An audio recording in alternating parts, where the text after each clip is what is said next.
We share our experiences because because we say, there are just things that you should look out for in a coaching relationship. And then there are things that have informed the way we go into coaching. Actually, one of our clients said that to us once when they read our coaching contract. They were like, "Oh, you've made it very clear you are not our therapist and you are not here Yes, for exactly. therapy."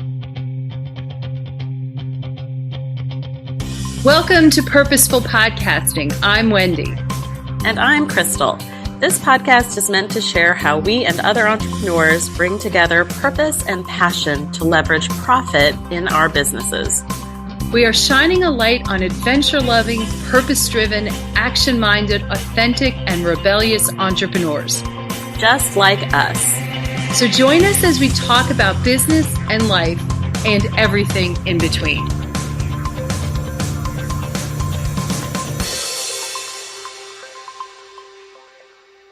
Hello there, and welcome to this week's episode of Purposeful Podcasting. I am Wendy, and I'm here with Krystal, who could say hello if she wants. Yeah, exactly. We're finally getting that whole thing down pat. And this week's episode is a bit interesting. I'll give a little bit of the backstory before we jump right into what it ultimately is going to be. Not too long ago, I came across podcasts and an email and all sorts of stuff from a coach who I had greatly respected and had actually turned or discovered and turned to during the summer of 2020 with the George Floyd summer. And really, really relied on her expertise, empathy, just to really help guide me through that really difficult time, I guess, for many of us. Mm-hmm. I came across what really knocked me to the core.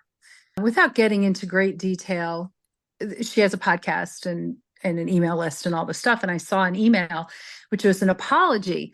Now, let me back up just a little bit to say that I am a Jewish American. And this particular stretch of fall into winter, I was like, wait, what is this now? Winter has been very difficult on a lot of levels. This particular person is a DEI, which is diversity, equity, and inclusion coach, who, again, I really had leaned on her, not personally, but actually I did a course of hers. And I had always thought and really believed that part of this DEI grouping as a Jewish American, which is a very small minority in the US and in the world, would be included. Anyway, so I get this email, which was apologizing for a podcast, which then I went and listened to the podcast. It hit so many nerves. And in conversation, Krystal and I were talking about what ultimately is what this podcast is about. What kind of are our deal breakers when it comes to coaches? I realized that Rebel on the Go, or when I started as an entrepreneur, that's almost 8 years ago, which is so crazy to me. Yes, it was. Well, wait a second. 2016. Yeah. In April of 2024, it'll be 8 years. So 7.5 years. Wow. Isn't that ridiculous? It's just so ridiculous. I know. I'm feeling beyond old. That's crazy. That over this time period, I have had a coach in one shape, form, or another. Yes. So not only do I coach, but I have coaches because I think that's the way it's supposed to be. But that's a whole other conversation. Mm-hmm. Anyway, so I think that the nature of this particular podcast had to do with, what are our deal breakers for having coaches? And this is really from a personal perspective. So I will be quiet now and let you get a word in edgewise. No, but it was important to kind of set the scene on how we got here, because I think that when you are in the online space, I think investing in coaching is really, really important. And I also think that finding coaching that is one worth your money, and I'm not saying affordable, because there are all kinds of ranges of coaching packages and opportunities and things out there. And I know programs that are several $1,000s that I think would be worth every penny. And I know programs that are several $1,000s that are absolute shit. Right.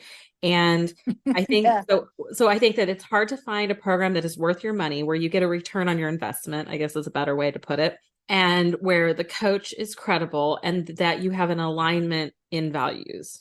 Right. And that's what happened here. You know, we invest a lot of our time and money because we have a love of learning and because we have natural curiosity. We're always signing up for programs. We think that's interesting. You did this Dare to Lead program last year that I'm dying to get into in the next year. You have to. And I'm finishing up another certification right now. You have certifications coming out the wazoo on different things. And it's because we are constantly driven by curiosity, and we find these things are interesting, and we want to be better so we can be better for our clients, right? Like that's really what it comes. I mean, I don't think that's totally what it comes down to. I think it's mostly that we are very natural learners and love to do that. Right. But I also think we're drawn to the community of coaches as well. And I think what struck a core nerve here for you is very similar to an experience. I mean, it's not similar at all, because I think what struck the nerve with you is very much more personal than what it did with me. But it's when you realize that you're in a toxic environment that you don't feel safe in. And I think that that's a big flag in the coaching world, because the coaching world can sometimes feel very cult-like and very, you're either with us or against us. And I think that when you look at a coaching relationship and you're ready to take the money to invest in coaching, because when you get into the online space, it kind of goes into this natural progression of, I have an idea, I dabble in a couple DIY courses, and then you invest into like either into coaching, whether it's through a group program or private coaching. So it's a natural progression we all go through. I think it's really, really important. We all have coaches for different things or different needs in our life. To me, what was a flag in your situation, because it felt very personal to you, and it was really, I think, hard when you realize that I've invested a lot of time and money into somebody who now I don't feel like I'm in alignment with. And I think that always feels disappointing.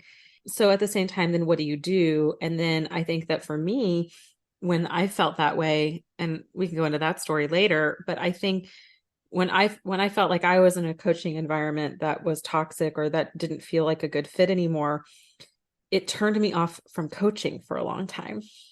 Interesting. Yeah. And then I was like afraid to invest the money for a long time, invest the time, kind of at a detriment to myself, honestly. Oh, totally. Yes. I think that it's very interesting. I absolutely appreciate what you just said on many levels. One thing is really nailing down, and this is one of what I consider to be my deal breakers, is there's so many people out there who are consultants who slap on a coaching label, but really are lacking the skills, the coaching skills that are needed. Because it's like, you know, here's a DIY program. That's actually by definition not real. That's not really coaching. No. And there's also, you know, coaches who sell programs. Well, while a coach can specialize and, you know, really hone in a niche, the definition of a coach is someone who is in a coactive relationship with you, who listens, actively listens, asks questions, delves into, you know, really you as a person, and provides accountability, provides motivation, those types of things. But you're doing the work. It's not, you know, and I don't mean, oh, today we're going to look at our, you know, our marketing plan. It's not necessarily, or today we're going to work on our marketing. You know, it's not necessarily generally that type of coaching. And I think that that's one of the things that ultimately has disappointed me. And I do think that your use of that word was absolutely spot on. I think that that's kind of a twofold thing. that it is really like the lack of the coaching skills, and also really the focus on, I'm really a consultant, but I'm saying I'm a coach, which to me, why not just say that, like, we joke around where, I'm switching my hat now. I have my consulting hat on. Oh, I'm all the putting my time. coaching. Exactly. So I think I think that this is, and it's coaching is such an important part of growing as a person, and having a good quality coach that you really are in sync with is, to me, so important.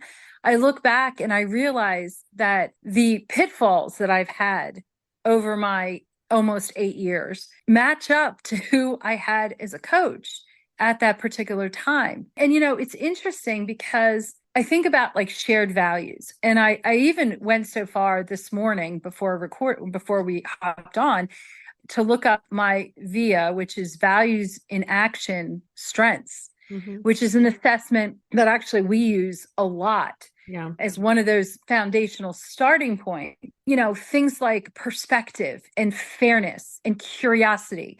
Those are the types of things that I possess that I really need to have it's like almost I want my coaches to take this as well. But anyway, I digress.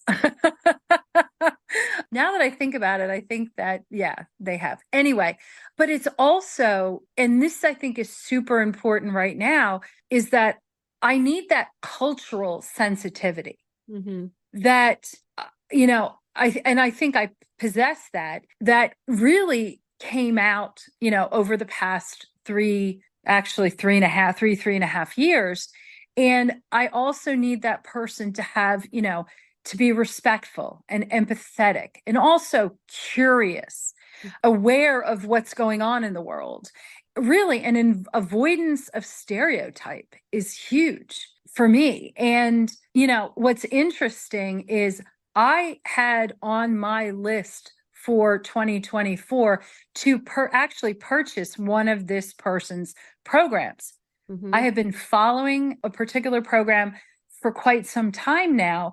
And then I'm like, wow, there's no way in hell I'm giving her any of my money, because and I believe very much in, we have the right to say what we want.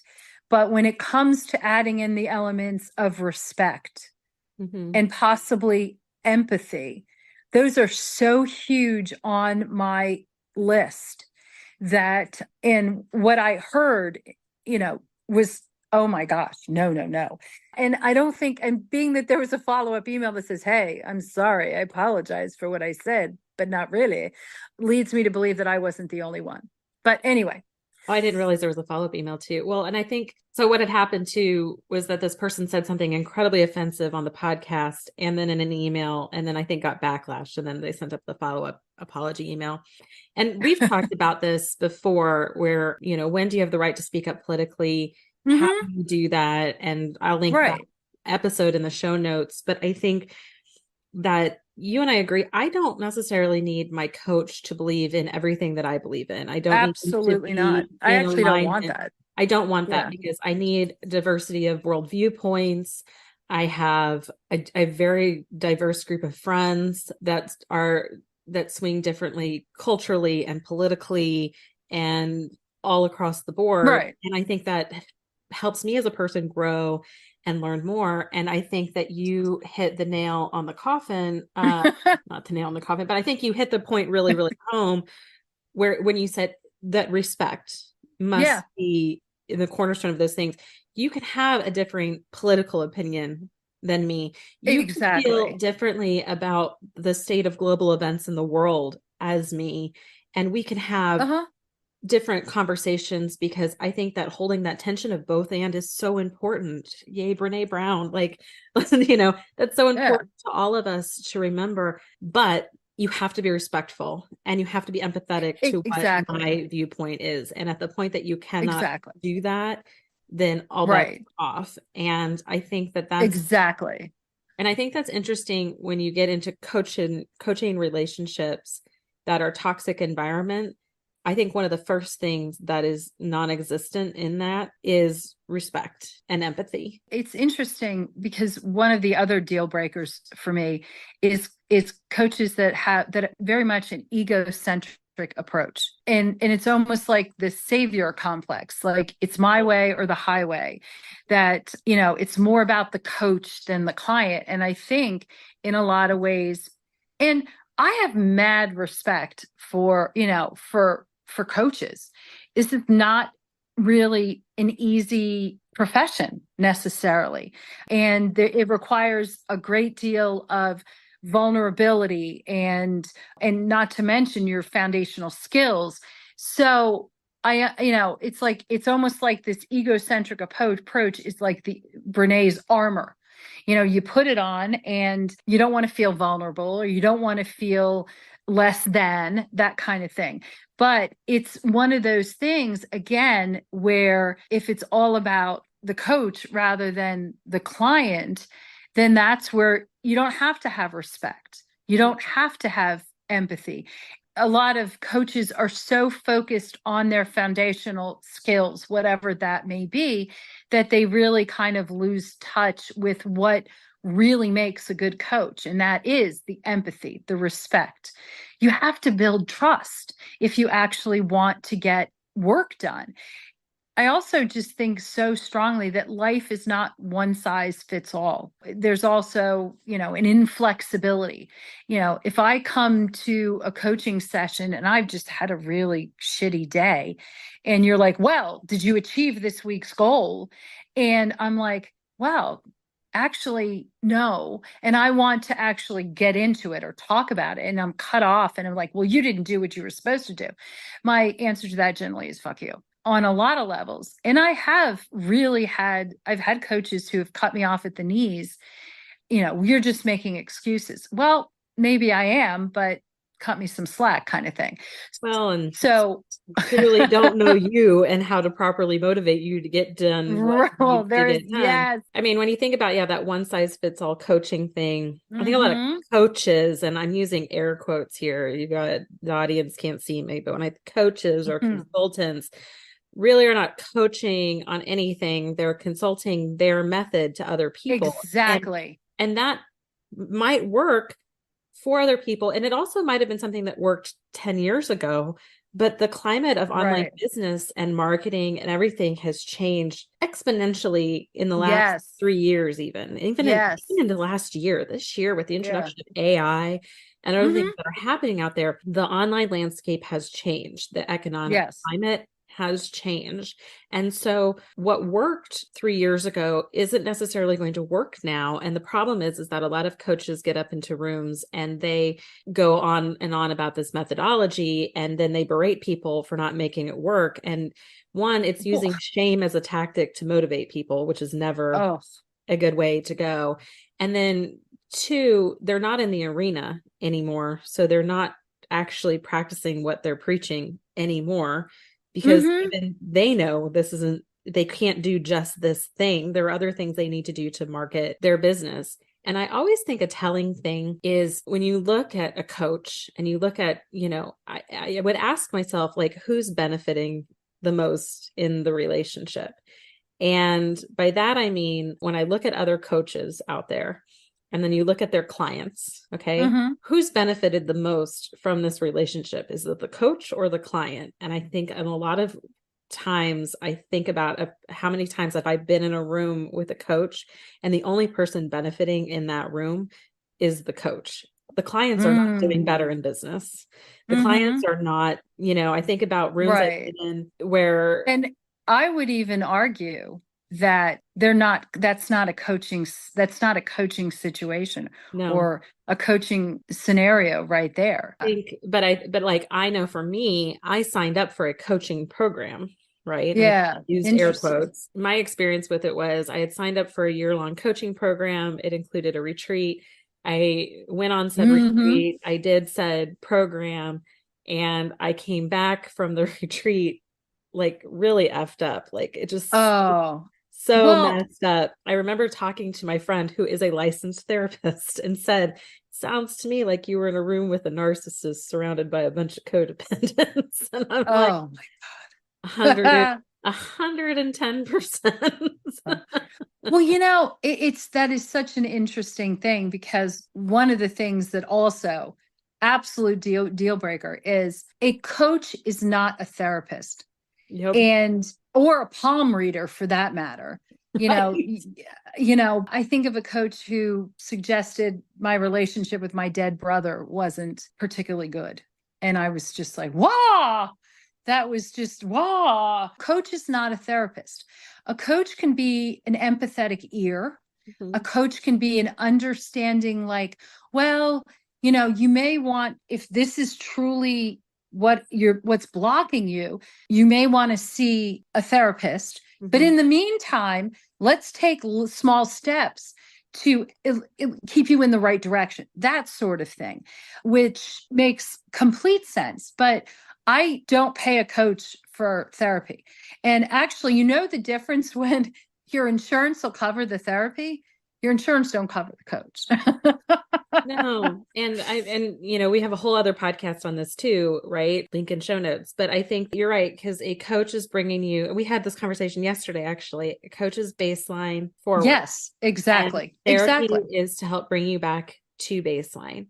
Exactly. And I think that you can have, like, there's just no doubt in our relationship with our clients, the personal bleeds into the professional, and personal things. Well, and I think that's up. normal. But I think that the difference is that we are very conscious, and I do think we are very conscious and intentional in those moments to be an empathetic ear, to encourage and validate feelings, and then to bring it back to how can we help this with your business moving forward. If you're having issues with like a spouse that's not being supportive of your business, right? Like, I'm not your marriage counselor, but I can talk to you about like different things and tactics that we have used and that we encourage people to use when it comes to talking about runways, setting valid expectations of business, things like that. And so it's just kind of understanding what the difference is. And then, but, not turn around and manipulating the situation to say, oh, you should get a divorce. Oh, you should, like that's not our place as a coach, because I'm not a licensed marriage therapist.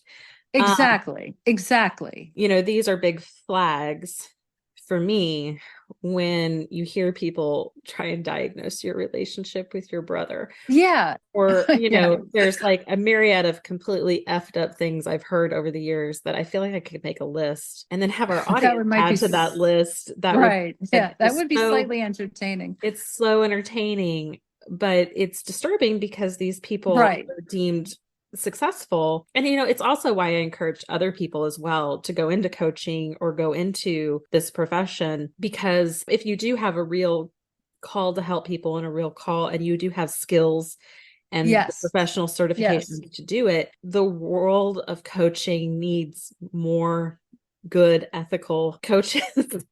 And Yes. And so we share our experiences because we say, there are just things that you should look out for in a coaching relationship. And then there are things that have informed the way we go into coaching. Actually, one of our clients said that to us once when they read our coaching contract. They were like, oh, you've made it very clear you are not our therapist and you are not here for therapy. And we laughed and we said, well, that's because we have witnessed the pitfalls of that situation.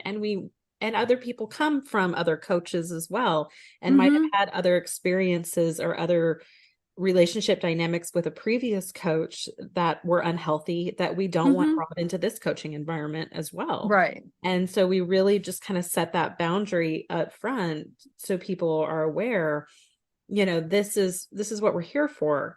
And this is what we're not here for, not because we don't care about our clients or want to help our clients, but because we are not capable of helping them in that way. I think that's the way we hold respect and empathy in that situation. When you're not qualified to handle certain situations, you can really F people up. And that is very true. And that is just so counterproductive and counterintuitive to what we're here to do. The thing that I think of is, okay, someone's listening to this podcast. You're like, okay, what should I be doing? What should I be looking at? I was thinking that the first thing to do is really have an idea of kind of who you are, what people you like to work with, and what exactly is it that you think you need. Now, a coach may ultimately say, oh, that's what you need, and that's what you want. It's not necessarily what you need, and they may guide you in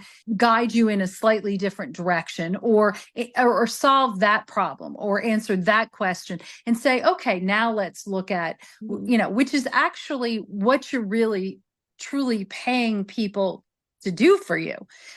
Coming into something with an open mind, I think it's the greatest reward for yourself. But you want to make sure that someone is willing to set clear expectations. Like, we don't coach. I mean, we're not, wait a second. Like, we're not therapists. Yeah.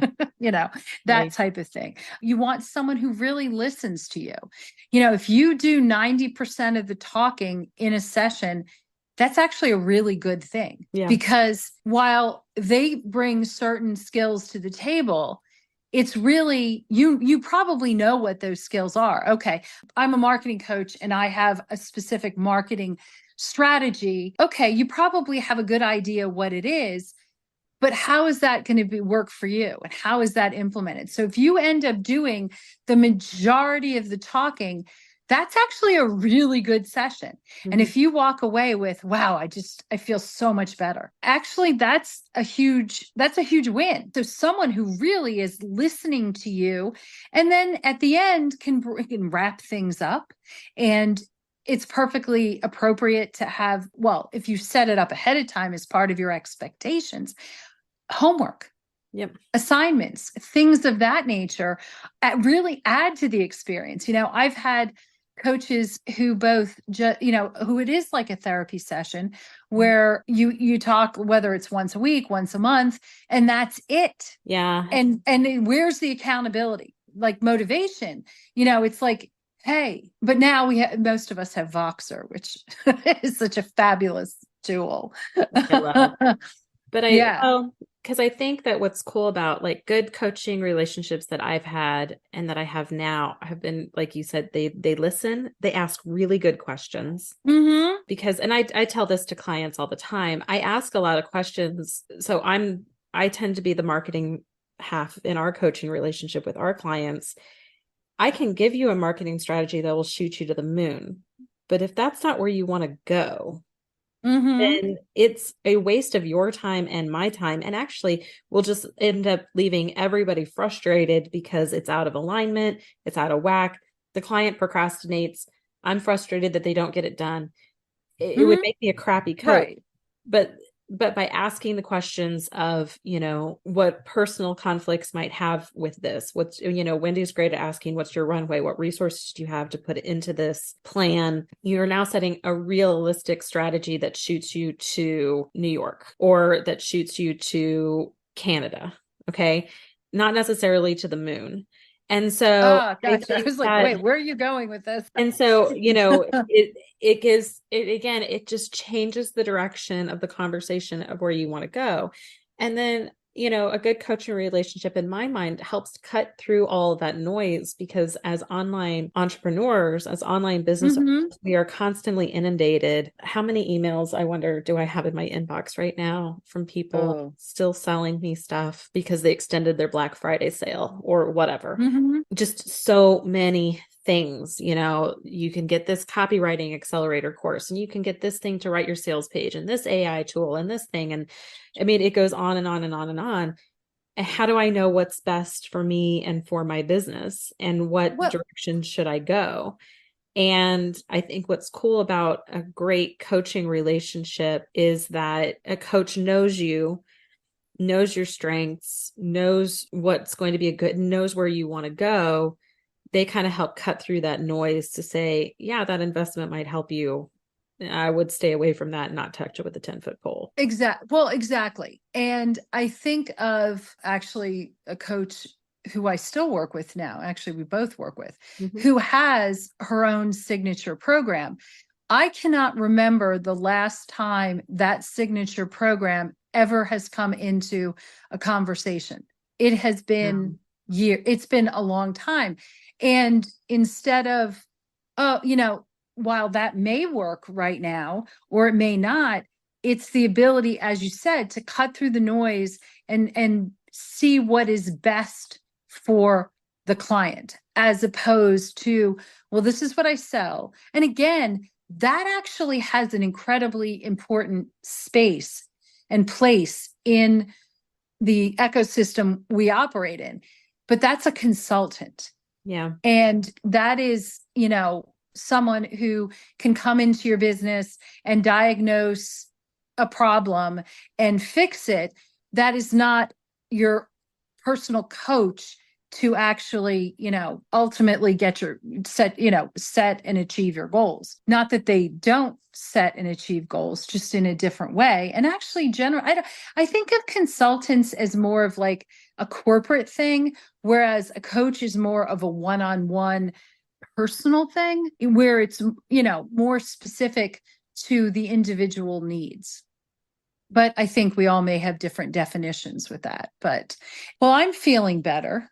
This has just been hanging on me a bit too much. And now it's time to put it to bed and move on.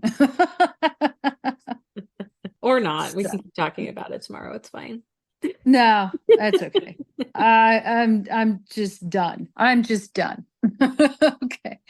So until next week. Until next week, leave us a message, shoot us a DM, or reply to our email that went out about this podcast and tell us about what flags do you look for in coaching relationships? What are deal breakers for you? And if you are looking for a coach with an empathetic ear and to be respectful of your business needs, book a call. And until next week, bye. Bye-bye. Thanks for listening. Be sure to subscribe and leave us a rating. But only if you liked it. Otherwise, just keep it to yourself. You can learn more about purposeful podcasting on our website at serendipitousrebel.com. And if you have topics you'd like to hear about, be sure to submit them on our website or DM us on social media.